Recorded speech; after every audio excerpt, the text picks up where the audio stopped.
The stars looked different from inside the council chamber. Captain Taewon Kim stood at the observation window, watching the massive gas giant spin slowly below. He had dreamed of this moment his entire life. First contact with alien civilizations, a chance for humanity to join the greater galactic community, but the dream was quickly turning into a nightmare. The council chamber was enormous, built from some kind of crystalline material that seemed to shift colors in the light. 47 different species had representatives here. Some looked almost human. Others were so strange that Taewon struggled to understand what he was seeing. There were beings made of light, creatures with too many limbs, and things that floated without any visible means of support.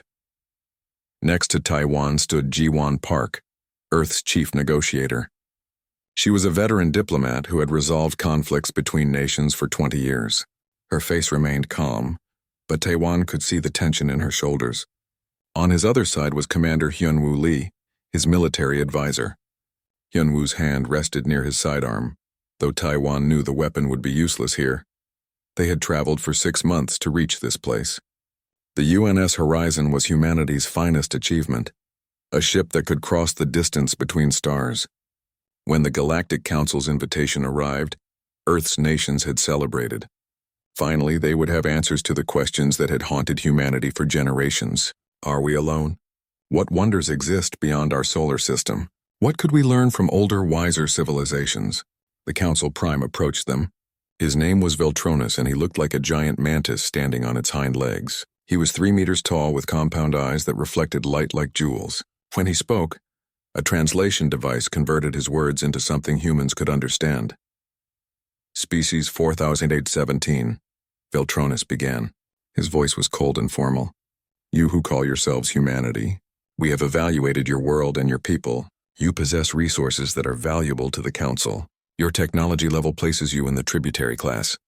Taewon felt his stomach drop. Tributary class. That didn't sound like an invitation to join the galactic community as equals. Veltronus continued without emotion. You will deliver 30% of your annual production of rare earth metals. You will provide 15% of your agricultural output. You will send 1 million of your kind each year to serve as workers in council facilities throughout the galaxy. The chamber fell silent. Ji-won's translator device continued to speak in its flat mechanical voice. Refusal is not permitted. Compliance is mandatory. You have 1 standard cycle to begin deliveries. This is the price of survival in civilized space. Taewon stepped forward. His heart was pounding, but he kept his voice steady. We came here seeking peaceful dialogue. We hope to establish mutual cooperation and friendship. We did not come to be enslaved. Several alien representatives made sounds that might have been laughter. Veltronus tilted his head, studying the human captain with those strange compound eyes. You misunderstand the situation, Veltronus said. This is not slavery. This is simply how the galaxy functions. The strong guide the weak. The advanced civilizations maintain order. The younger species contribute to the greater good. This is not a threat, Captain. This is simply reality. Ji-won spoke up, her voice sharp. And if we refuse? What then? Then you will face consequences, Veltronus replied. The Council maintains order in this sector of space. Those who disrupt that order are removed. It is unfortunate, but necessary. Removed? Hyun-woo asked. You mean destroyed? Veltronus made a gesture that might have been a shrug. If required. But that is rarely necessary. Most species are reasonable once they understand their position. You have 1 Earth year to comply. Use that time wisely. The meeting ended. There was no discussion, no negotiation. The human delegation was escorted back to their ship by guards who made it clear they were not welcome to stay longer. As the Horizon's airlock sealed and the engines powered up, Taewon stood on the bridge and watched the council chamber grow smaller in the distance. Ji-won came to stand beside him. They can't be serious, she said quietly. 1 million people per year? That's insane. They're serious, Hyun-woo said from his station. He was reviewing data on his screen. Captain, I've been looking through the information we collected. The Council has made contact with hundreds of species over the past several thousand years. They classify each one based on technology level and resources. And? Taewon asked, though he already knew he wouldn't like the answer. 17 species have refused to comply with tributary status, Hyun-woo continued. His voice was grim. None of them exist anymore. The Council wiped them out completely, destroyed their worlds, scattered any survivors across the galaxy as slaves. The bridge fell silent. Taewon looked at the stars streaming past as the horizon accelerated toward Earth. 6 months to get home. 6 months to figure out what to tell the 8 billion people waiting for good news. What are their military capabilities? Taewon asked. Hyunwoo pulled up more data. From what we've observed, they have tens of thousands of ships. Their weapons technology is centuries ahead of ours. They can sterilize a planet from orbit. They have shields that can deflect any weapon we currently possess. So we can't fight them, Jiwon said. It wasn't a question. Conventional warfare? No, Hyunwoo agreed. They would destroy us in days, maybe weeks at most. Taewon stared at the view screen. Somewhere out there, beyond the visible stars, was Earth, home to every human who had ever lived, the birthplace of music, art, literature, science, and hope. And now it faced a choice that no one should ever have to make. Submit and survive as slaves. Refuse and face extinction. Set course for Earth, Taewon ordered. Maximum speed. And send a priority message ahead. Tell the Security Council that we need to convene immediately upon our arrival. Tell them that first contact was successful, but the news is not good. As the horizon jumped to faster-than-light travel, leaving the Galactic Council behind, Taewon made a decision. He didn't know if it was the right one. He didn't know if it would work. But he knew that humanity had never been good at accepting chains. If they were going to die, they would die free. The journey home had begun, and with it, the clock started counting down. 1 year until tribute was due. 1 year to decide the fate of the human race. The United Nations building had never seen so many people. Every nation on Earth had sent representatives. The chamber was packed beyond capacity, with people standing along the walls and sitting in the aisles. The air conditioning struggled to keep up with the body heat. Outside, protesters filled the streets. Some demanded submission to save lives. Others called for resistance at any cost. Secretary General Mi Young-choi stood at the podium. She was a small woman, barely 5 feet tall, but her presence filled the room. She had led the UN through 3 major crises in her career. This would be her 4th and most important. The Galactic Council has given us 1 year, Mi Young began. Her voice was steady and clear. In 12 months, they expect us to deliver tribute, rare earth metals, food, and 1 million people to serve as workers in their facilities across the galaxy. The chamber erupted in angry shouts. Ma Young waited for the noise to die down before continuing. We have confirmed their military strength through long-range observations. They possess weapons that could destroy all life on Earth from orbit. Their fleet numbers in the tens of thousands of ships. They have technologies we are only beginning to understand. Ambassador Young Soo Bae stood up. He was an older man with gray hair and tired eyes. Surely there must be room for negotiation. Perhaps we can offer different terms. Maybe we can provide resources without sending people. Admiral Sujin Kang rose to respond. She commanded Earth's newly formed Space Defense Force. Ambassador Captain Kim's report was clear. The Council does not negotiate with species they consider inferior. They made their demands and expect compliance. There is no middle ground. Then what choice do we have? Someone shouted from the back. We can't fight them. Dr. Hayrin Song requested permission to speak.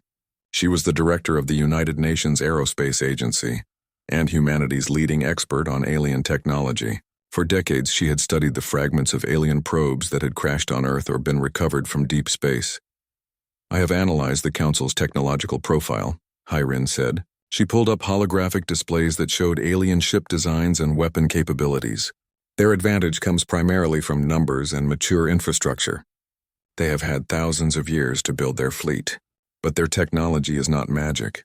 It follows physical laws we understand. What are you suggesting? President Elena Ruiz of the North American Union asked. I'm suggesting their technology can be matched, Hayrin replied. Maybe not in numbers, but in capability.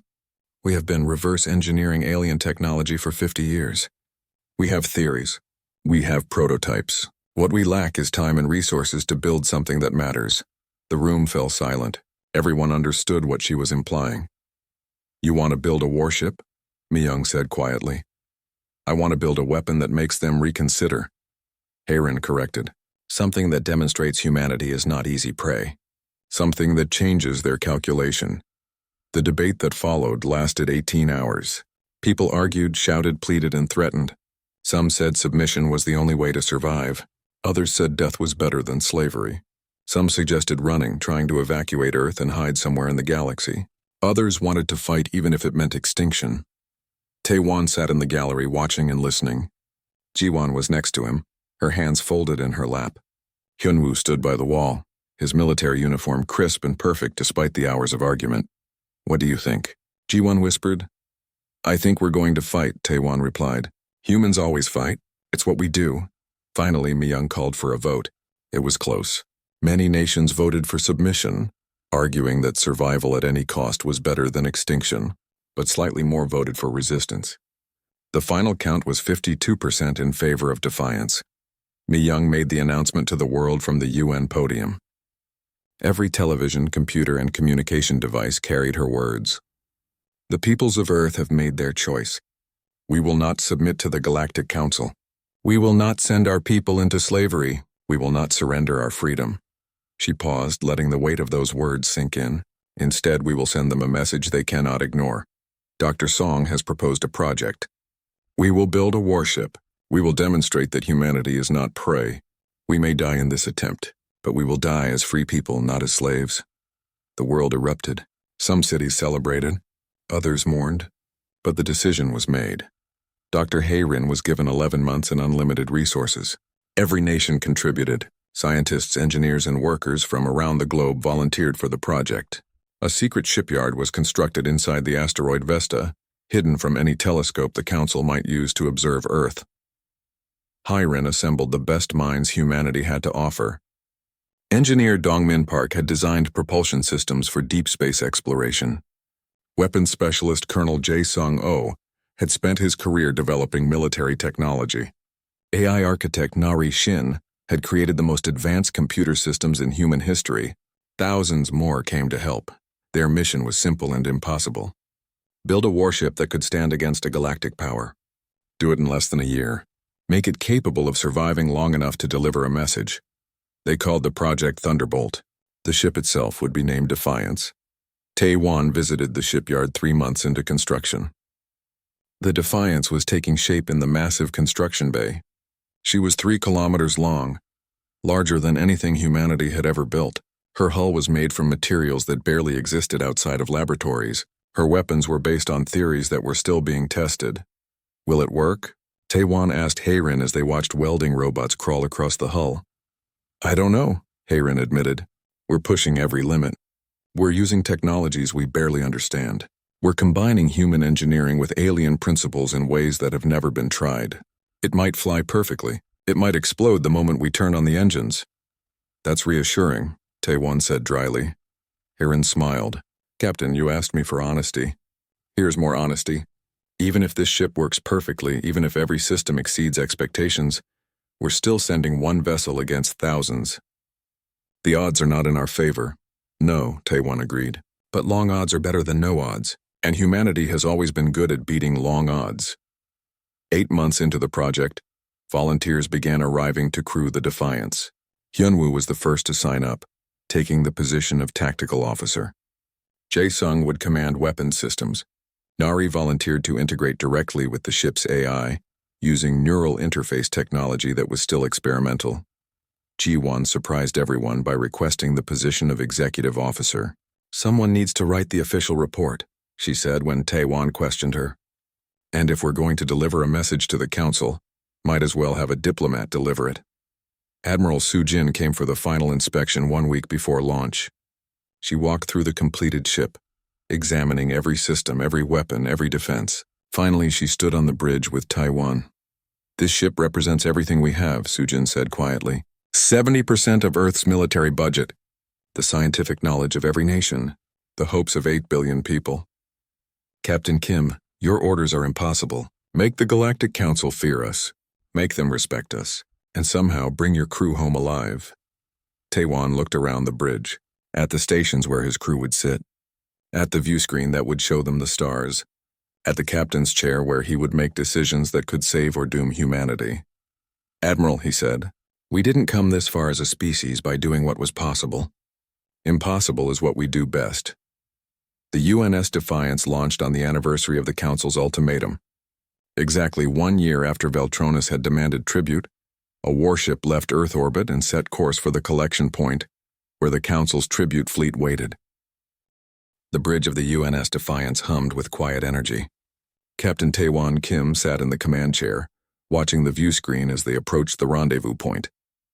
Behind him, his crew worked at their stations with focused precision. They had trained for 6 months. They knew their jobs.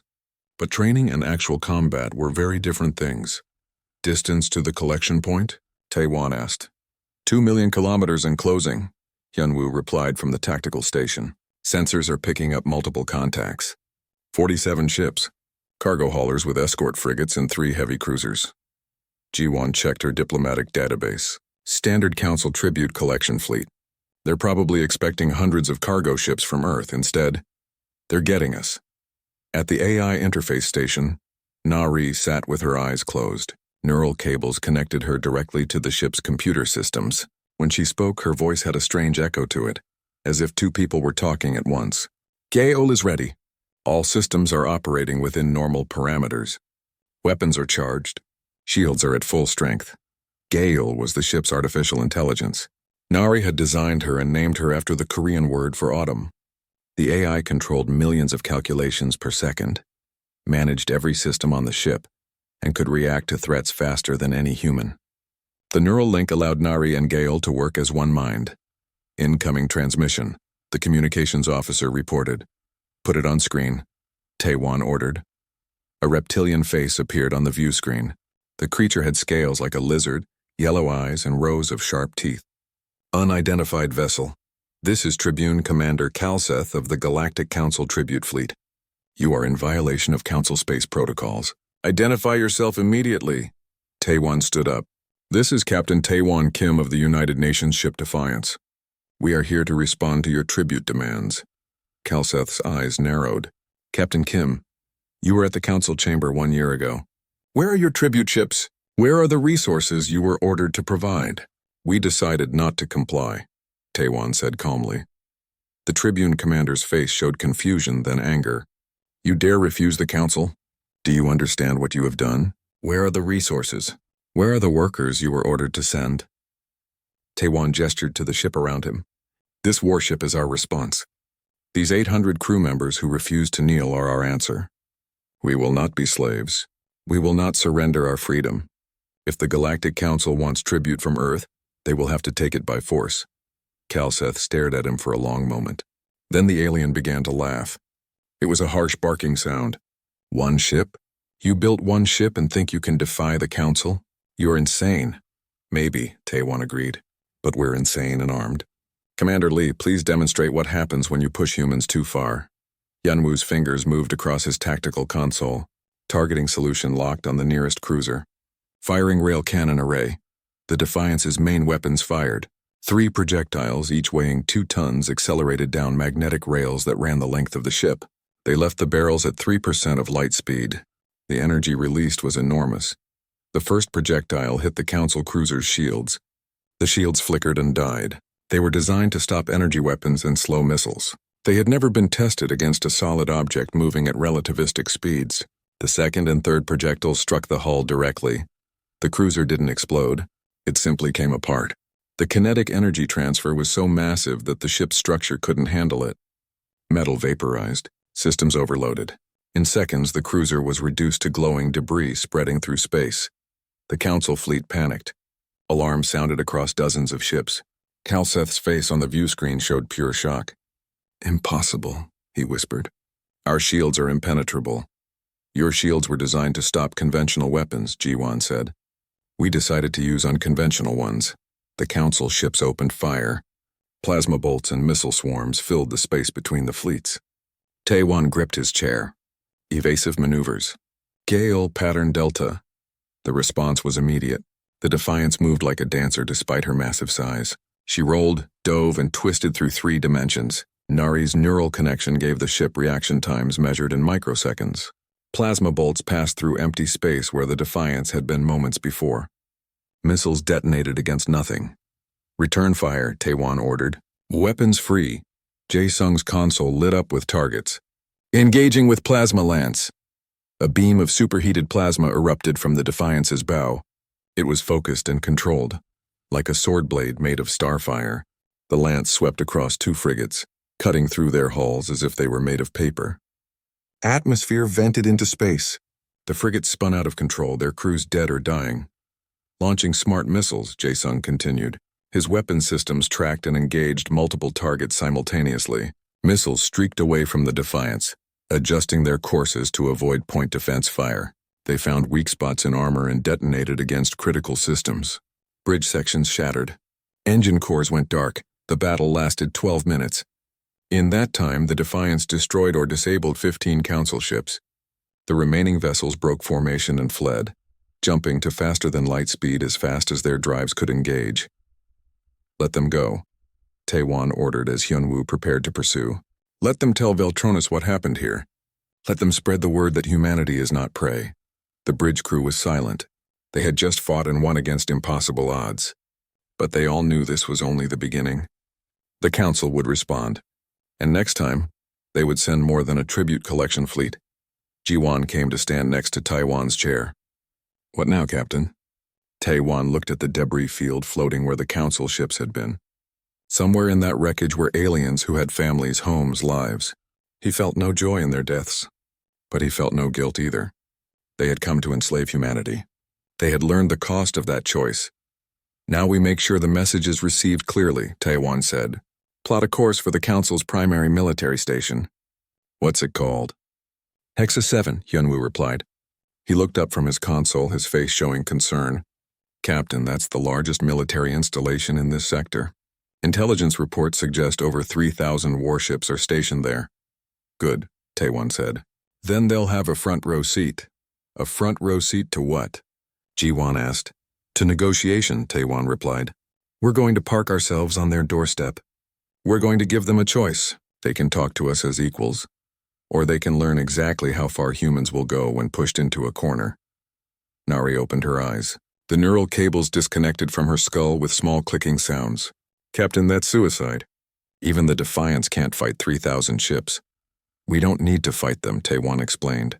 "We just need to prove we're willing to. We need to make the Council understand that conquering humanity will cost more than we're worth. That's how you win a war. You can't fight with violence. You make the enemy decide the victory isn't worth the price." The crew exchanged glances. Some looked scared. Others looked determined. All of them understood they were about to do something that would change history one way or another. "Helm, set course for Hexa 7, Taewon commanded. "Maximum speed. Communications, prepare a message to Earth. Let them know we're alive. Let them know we're not done yet." The Defiance turned away from the debris field. Her engines flared bright, pushing her toward the heart of Council military power. Behind her, she left wreckage and a message. The galaxy was about to learn something new about humans. They didn't start fights, but they definitely finished them. The military station Hexa 7 was enormous. It had existed for 6,000 years, built by the Galactic Council as a symbol of their power. The station was shaped like a massive ring, 50 kilometers in diameter. Ships docked at thousands of ports along its surface. Weapons platforms bristled from every section.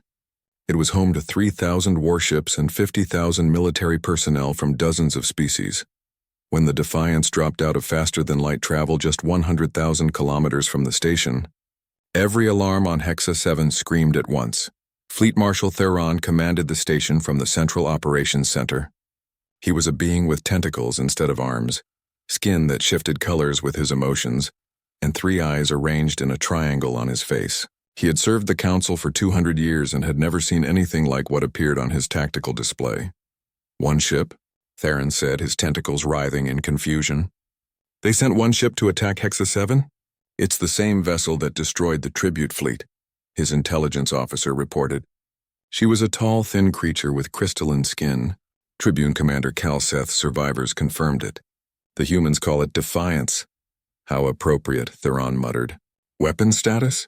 "All defense platforms are online. 500 warships are moving to intercept positions.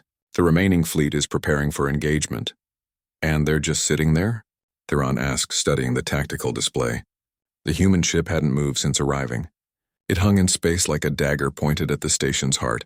"They're hailing us." "Marshal," the communications officer reported. Put them through. Captain Taiwan's face appeared on every screen in the operations center. Behind him, the bridge of the Defiance looked calm and controlled.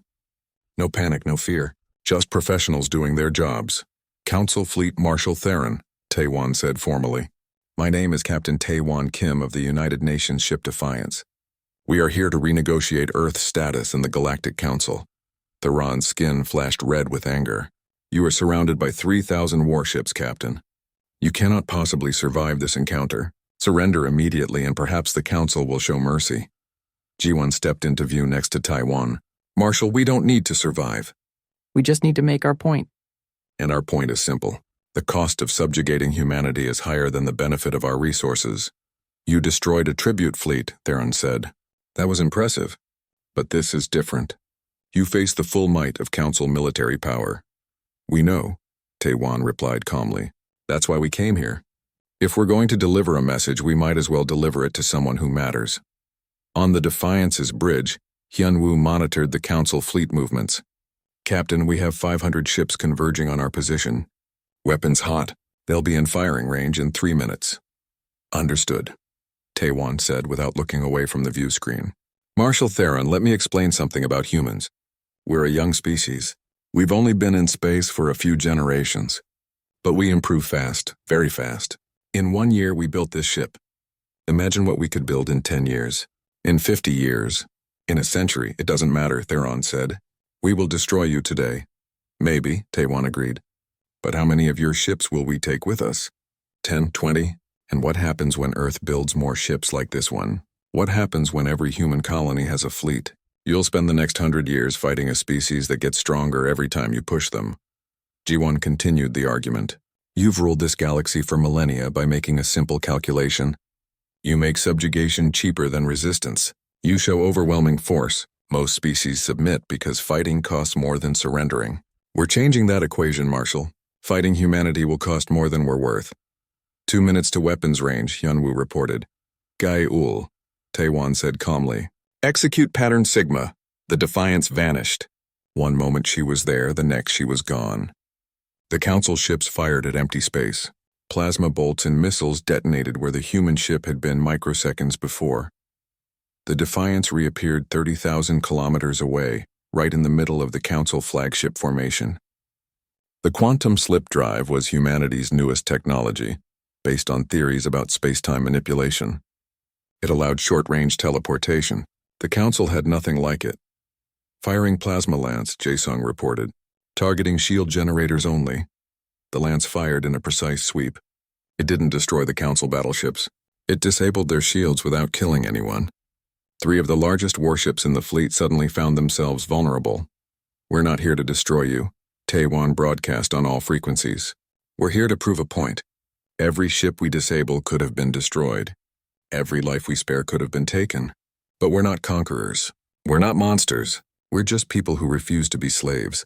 The Defiance danced through the Council fleet like a ghost. She would appear, disable a ship's systems, and vanish before return fire could hit her. The quantum slip drive used enormous energy. Gale was burning through the ship's power reserves rapidly. But the demonstration was working. Council ships tried to surround her, tried to predict where she would appear next. But Nari's neural link gave the Defiance reaction times no organic crew could match. She moved on instinct and calculation combined, staying 1 step ahead of thousands of enemy vessels. Cease fire, a new voice commanded over all frequencies. All ships stand down immediately. The firing stopped.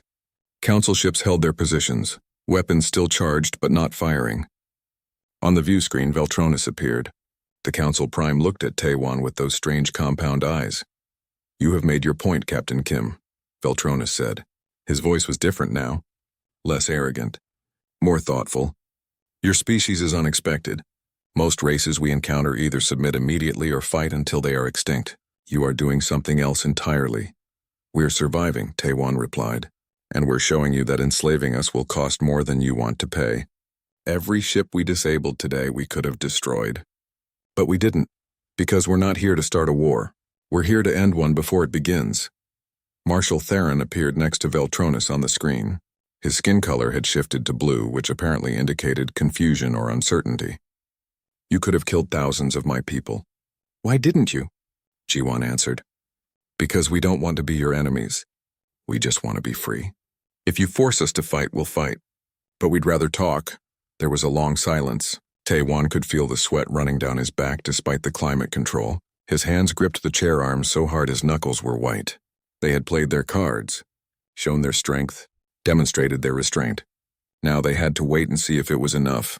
Very well, Veltronis said finally. We will talk. But not here.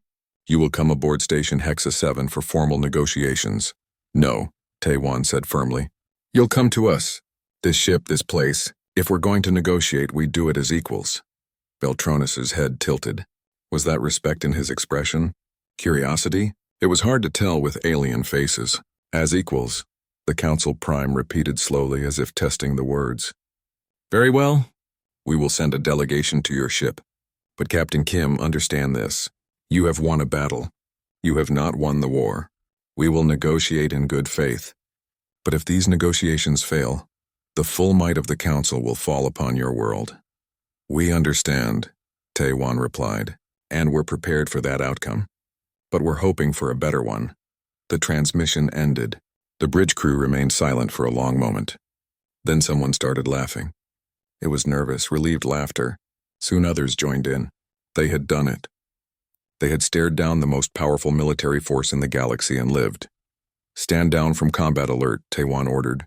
Prepare the forward conference room for guests. And someone get me a cup of coffee. I think we're going to be here for a while. Jiwon came to stand next to him. That was insane, she said quietly. That was necessary, Taewon corrected. Now comes the hard part.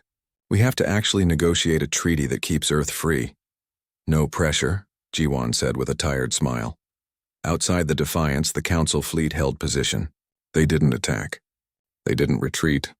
They simply waited, and for the first time in thousands of years, the Galactic Council prepared to negotiate with a species they had intended to enslave. History was being made, one conversation at a time. The conference room aboard the Defiance had been designed for diplomatic meetings, but the designers never imagined it would host representatives from the Galactic Council. Now it was filled with alien beings of various shapes and sizes, all sitting around a table built for humans.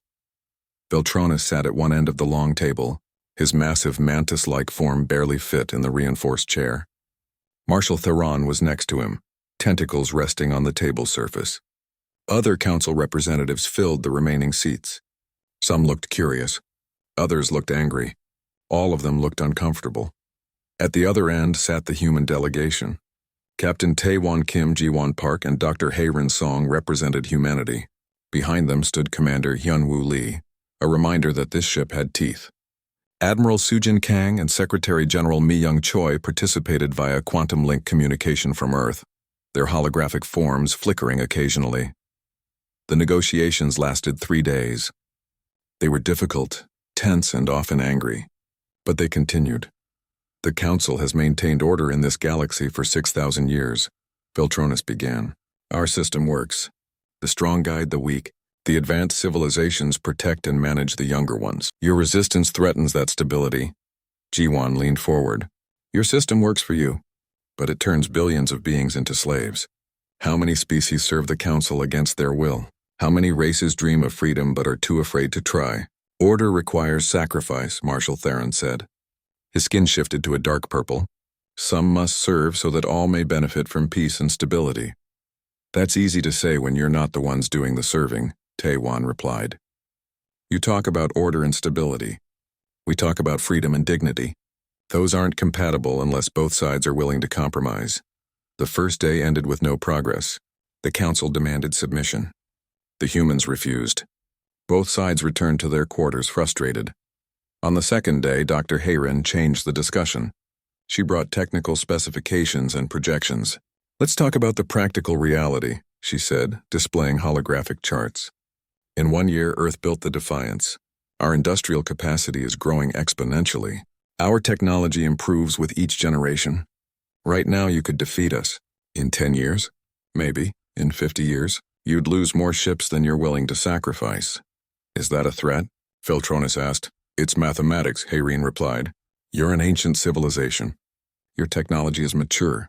It improves slowly. We're young and desperate. Our technology improves rapidly.